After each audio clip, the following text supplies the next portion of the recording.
Oh, hi. I hope you don't mind that I'm eating. This is actually just my first course. For my birthday, the writers wrote me a script where I just get to eat the whole time. And I can't think of a better way to demonstrate the workings of the digestive system, the series of hollow organs that we use to break down and process nutrients and energy we need to function. Though, wait a second. If I remember correctly, digestion is actually pretty freaking disgusting, so maybe I shouldn't be eating right now.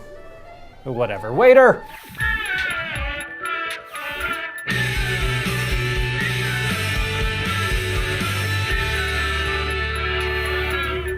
The digestive system is so fundamental that it's basically step number 1 in the guide to how to make an animal. You probably remember that during the embryonic development of most animals, the digestive tract is the very first thing that forms. When the blastula, that little wad of cells that we all used to be, turns into a little wad of cells with a tube running through it, that tube is your digestive system. And pretty much every animal has a digestive system of some kind, but they're not all alike. Far from it. In fact, digestive tracts are specially adapted to animals' feeding behavior and diet. For instance, a housefly eats mostly liquid or very finely granulated food, but before it does that, it's gotta puke its digestive juices all over its lunch and then let them digest it for a while before it sucks it up into its mouth. If we did it like that, first dates would be less common. Most vertebrates put food in one end of the tube and our digestive system processes it, and then it gets rid of the waste out the other end of the tube. No muss, no fuss. Well, actually, there's a little bit of muss at the end, you may have noticed. But the beauty of it is that this whole process is run by our autonomic nervous system, so we don't have to think about it until maybe the very last step when we're in traffic and just had 2 cups of coffee and a bran muffin. Then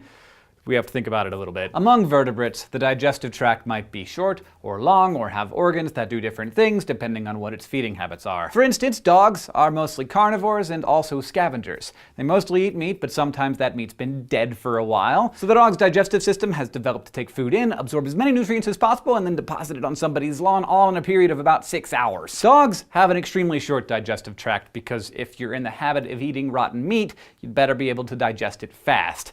If you don't, the bad bacteria that's probably living on that armadillo carcass is going to take up residence in your gut and put you in a world of hurt. Cows, on the other hand, take a very, very, very long time to digest their food, around 80 hours, because they have to process plants, mostly grass. Grass has a ton of cellulose in it, and evolution has yet to produce an animal that can manufacture a stomach acid or enzyme tough enough to break down cellulose. So cows have microorganisms in their guts that break down the cellulose for them. This process takes a 4-chambered stomach, each one with a slightly different microecology, and a lot of cud chewing, or regurgitating and rechewing of grass, before it passes all the way through. So nature is full of crazy digestion stories, and I honestly wish that I had time to tell them all. But let's focus on human digestion from now on, mostly because you're probably a human, we don't assume anything here, and you'll be wanting to know how your body does all this stuff. And 2, humans actually have a pretty good all-purpose digestive system. We're omnivores, after all. We eat plants and meat, so our systems are generalized to handle all kinds of stuff. Like most animals, humans have a bunch of different acids and enzymes in our digestive tract that break down food so that it can be absorbed and used by our bodies. But the secret to successful digestion is maximizing surface area, in more than one way, actually. The first way we maximize surface area is on the food itself. So say I take a bite out of this apple. Right now, it's like an apple boulder sitting there in my mouth.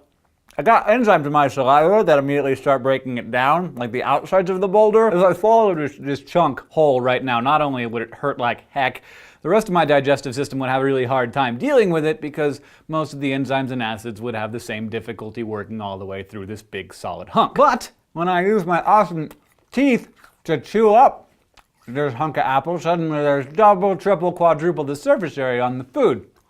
I'm making up apple gravel from the apple boulder. Maybe even apple sand. For humans, chewing is key because breaking down our food into smaller and smaller bits allows enzymes and acids to get at them.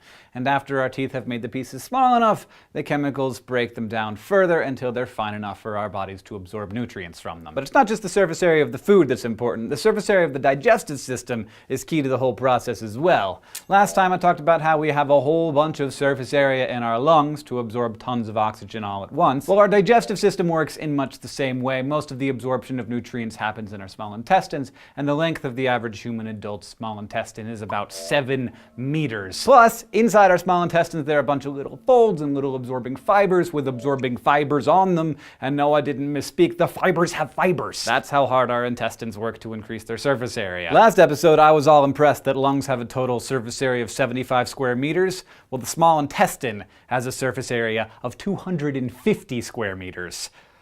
Ugh, it's kind of gross. I wouldn't want to see it spread out over a tennis court or anything. But I'm getting ahead of myself here. Digestion does not start at the small intestine, people. It starts at the mouth. Now, as you can see, this Hot Pocket is surrounded by some kind of bread, if you can call it that. Bread is a starch which breaks down into glucose. When I start gnawing on a piece of bread, look at the outside here, so it's mostly bread. The glands in my mouth start secreting saliva, which contains salivary amylase, an enzyme designed to break down starch into glucose. The more I chew, the more amylase will get to all the different sides of the bread, and that's why the more you chew bread, the sweeter it tastes. Amylase doesn't really do much to the meat of the cheese in this thing. I've got other enzymes and acids that are gonna work on them later on in the system, but I am gonna chew all that stuff up real good right now so that those other enzymes can do their jobs later. I'm gonna swallow all this. So now the masticated Hot Pocket has passed down my pharynx or throat and into my esophagus, which leads to my stomach.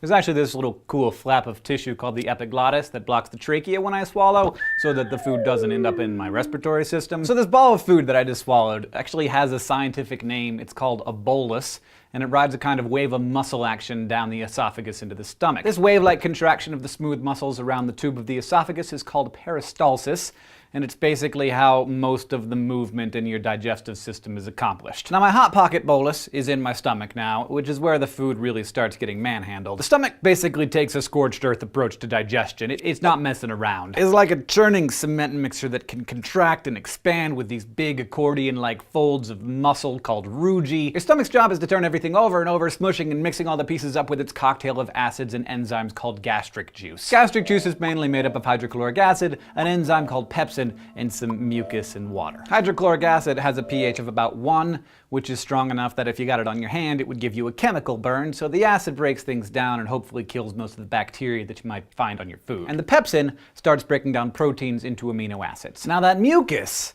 is important. It's there to protect your stomach so that it doesn't, digest itself. When you don't have enough of that mucus, you get peptic ulcers, which happen when your stomach lining comes in direct contact with your stomach acid. And the water's just in there to make everything all soupy, because what you want by the time your food leaves your stomach is chyme, which is a kind of liquidy slop that you might be familiar with from the last time you had a stomach virus. You know, this conversation was gonna have to get a little bit gross, and I didn't want to bring diarrhea into it too much because, I've been eating. But when something bad is going on in your digestive tract, your body doesn't worry too much about absorbing nutrients. It just wants to get the chyme out of there. So chyme is what you see when you get the picture. Anyway, there's a little valve or sphincter between the stomach and the small intestine that regulates how much chyme gets into the small intestine and when it gets in there. The very beginning of the small intestine is called the duodenum. This is where a lot of the small intestine action happens, by which I mean lots of things get absorbed and also secreted, like bicarbonate, which neutralizes the gastric acid before it goes any further. Now, the coolness of the small intestine can't be overstated. It's ground zero for cellular exchange of nutrients and the breakdown of fats.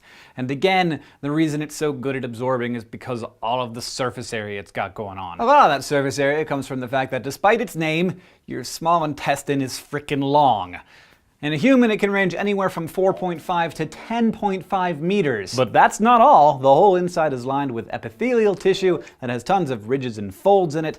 Surface area to the max. And on those ridges and folds are these little hair-like fibers of flesh called villi. Each villus has capillaries on it so that it can absorb nutrients. And get this, each villus, which is only like half a millimeter long, is covered in teeny tiny little microvilli, providing even more surface area. In fact, apparently, the small intestine has a texture kind of like velvet, which is, oh, great, now I eat the milkshake? Fantastic, okay. So another thing the small intestine does with the help of its friend the gallbladder is break down fatty stuff, like this milkshake. Near the top of your small intestine is a little pipe where bile salts manufactured by the liver and stored by the gallbladder are squirted out into the small intestine. Bile works like dish detergent on a pan you just fried something in. It's an emulsifier. It takes hydrophobic fat molecules and breaks them up into fatty acids and monoglycerides, which can be absorbed by all that epithelial tissue. I've never had Chunky Monkey before. Nuts. After your food passes through those yards and yards of small intestine, the chyme goes through another sphincter and enters the cecum, the beginning of the large intestine. The large intestine's job is to remove most of the water and bile salts from the chyme so you don't have constant diarrhea, so you can thank it for that. It's called large because it's wider than the small intestine, but it's not nearly as long. It's basically just a 1.5 meter victory lap around the outside of the small intestine, and then it calls it good. Also, should mention, at the end of the cecum there's a little tube where the appendix comes in. For a long time we thought that the appendix was a worthless vestigial structure that we used to need at some point in our evolution but didn't need anymore. However, recent studies are finding that the purpose of the appendix in modern humans is probably to act as a safe house for all the good bacteria you need to help you digest your food.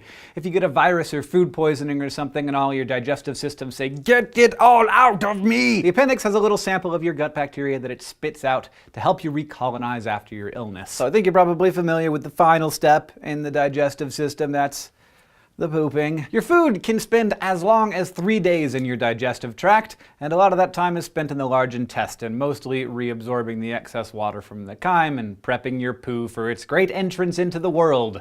When it's done, it passes through everybody's favorite sphincters, the anal sphincters. There are 2 of them, and out in the world to live its own life. And that's the end of our little tale here that begins with the Hot Pocket. I hope you join us next time for more disgustingness as we discuss the details of the excretory system. Until then, bon appetit. Thank you for watching this episode of Crash Course Biology. If you want to go back and review anything, table of contents, just click on it. Thanks, of course, to everybody who helped put this episode together. If you have questions for us, please leave them in the comments below or on Facebook or Twitter, and our team of experts will attempt to answer. Goodbye.